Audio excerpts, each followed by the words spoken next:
नमस्कार। चलिए आज बात करते हैं एक बहुत ही जबरदस्त फसल की, ग्वार की। ये एक ऐसी फसल है जो न सिर्फ बहुत मजबूत है बल्कि किसानों के लिए मुनाफे का एक बड़ा दरवाजा खोल सकती है। तो आइए इसके पूरे सफर को समझते हैं, बिल्कुल बीज से लेकर कमाई तक। तो इस सफर में हम क्या-क्या देखने वाले हैं? सबसे पहले तो ये जानेंगे कि ग्वार इतनी फायदे की फसल क्यों है। फिर देखेंगे कि खेत कैसे तैयार करना है और कौन सा बीज चुनना है। उसके बाद फसल की देखभाल कैसे करें, पैदावार बढ़ाने के लिए क्या-क्या नुस्खे हैं और सबसे जरूरी, कटाई से कमाई तक कैसे पहुंचें। सब कुछ स्टेप बाय स्टेप। तो चलिए सबसे पहले यही समझते हैं, आखिर ये जो ग्वार है जिसे क्लस्टर बीन भी कहते हैं, ये किसानों के लिए इतनी खास क्यों बन जाती है? इसमें ऐसा क्या है भाई जो इसे एक इतना शानदार विकल्प बना देता है? देखिए, ग्वार का सबसे बड़ा, सबसे कमाल का फायदा पता है क्या है? पानी। जी हां, ये कम पानी में भी शानदार मुनाफा देती है। ये एक ऐसी फसल है जो सूखे को भी आराम से झेल जाती है। सोचिए, उन इलाकों के लिए ये कितनी बड़ी बात है जहां पानी की हमेशा किल्लत रहती है। ये एक भरोसेमंद आमदनी का जरिया बन जाती है। और बात यहीं खत्म नहीं होती। ये फसल तो एक असली ऑलराउंडर है, सही मायनों में। एक तरफ तो इसके दानों से कीमती ग्वार गम बनता है, जो एक नकदी फसल है। दूसरी तरफ ये जमीन के लिए भी वरदान है, क्योंकि ये नाइट्रोजन फिक्स करके मिट्टी की सेहत सुधारती है। और तो और इसकी फलियां सब्जी के तौर पे घरों में खाई जाती हैं और पशुओं के लिए भी ये एक पौष्टिक चारा है। मतलब फायदे ही फायदे। इसकी अहमियत का अंदाजा लगाना है तो जरा इस एक आंकड़े पर गौर कीजिए। भारत में जितना भी ग्वार पैदा होता है ना, उसका सोचिए 70 से 85% हिस्सा सिर्फ और सिर्फ राजस्थान से आता है। अब इससे अंदाजा लगाइए कि कितने लाखों किसानों की रोजी रोटी सीधे सीधे इसी फसल से जुड़ी हुई है। चलिए अब आगे बढ़ते हैं और बात करते हैं तैयारी की। कहते हैं ना, किसी भी काम की सही शुरुआत आधी सफलता होती है, और खेती में तो ये बात 100% सच है। एक अच्छी फसल की नींव बीज बोने से बहुत पहले रखी जाती है। तो ग्वार की बुवाई के लिए मोटे तौर पर दो मौके मिलते हैं।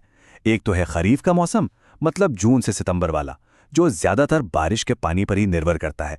और दूसरा है गर्मी का मौसम, फरवरी से मई तक।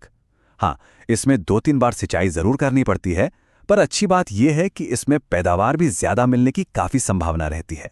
अब आते हैं खेत पर। सही खेत का चुनाव बहुत जरूरी है। वैसे तो ग्वार की फसल काफी एडजस्ट कर लेती है, हल्की रेतीली या लवणीय मिट्टी में भी हो जाती है। लेकिन अगर बेहतरीन नतीजे चाहिए तो बलुई दोमट मिट्टी सबसे अच्छी रहती है। पर एक बात गांठ बांध लेनी है, खेत में पानी का निकास अच्छा होना चाहिए। पानी का भराव ग्वार की फसल के लिए जहर है, ये उसे बिल्कुल बर्दाश्त नहीं कर पाती।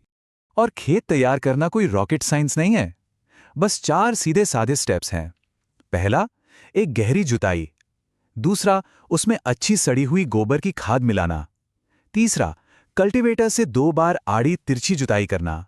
और चौथा, पाटा लगाकर खेत को एकदम समतल यानी एक बराबर कर देना।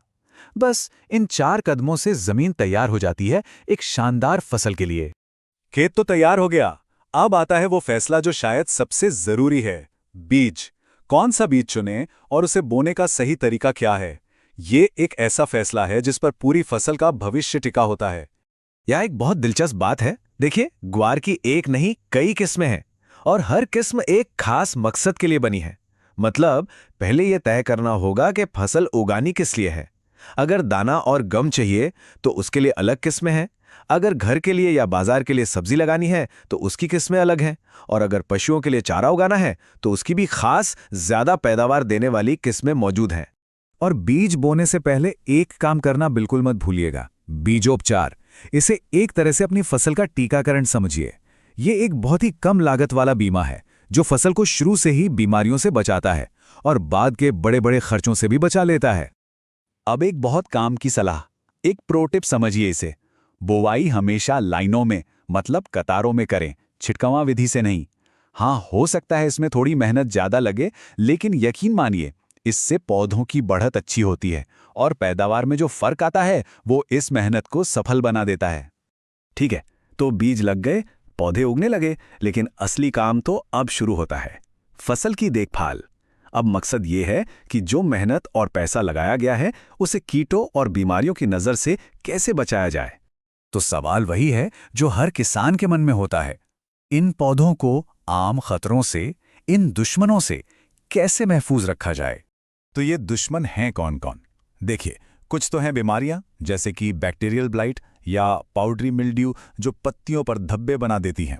और फिर हैं कुछ कीट जैसे दीमक, जैसिड, सफ़ेद मक्खी जो पौधे का रस चूसकर उसे धीरे धीरे कमज़ोर कर देते हैं। तो इनसे निपटने की हमारी रणनीति क्या होनी चाहिए? देखिए, ये एक मिलीजुली रणनीति है। पहला और सबसे जरूरी काम, समय पर निराई गुड़ाई करीब 20-25 दिन बाद। दूसरा, पानी का सही मैनेजमेंट।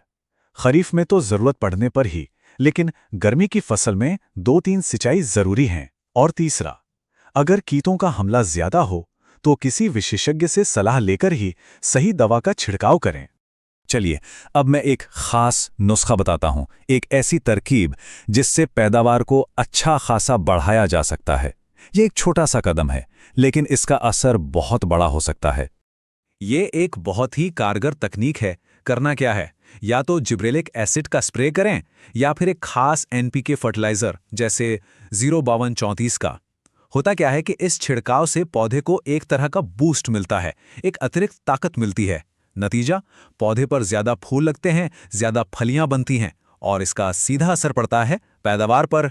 तो खेत तैयार हुआ, बीज लगा, फसल की देखभाल हुई और अब हम पहुंच गए हैं सबसे आखिरी और सबसे अहम पड़ाव पर, अपनी पूरी मेहनत को कमाई में बदलने का समय।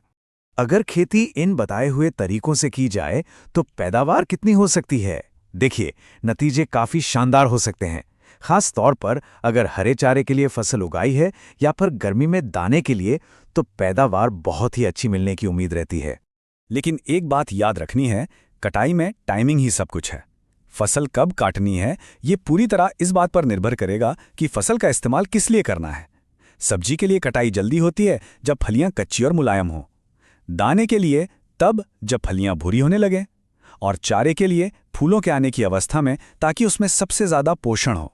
तो इस पूरी बातचीत से एक बात तो साफ है, अगर सही जानकारी हो, सही तकनीक का इस्तेमाल किया जाए तो ग्वार की खेती सच में किसानों के लिए समृद्धि का दरवाजा खोल सकती है। ज्ञान ही वो चाबी है जो इस फसल की पूरी ताकत को बाहर लाती है।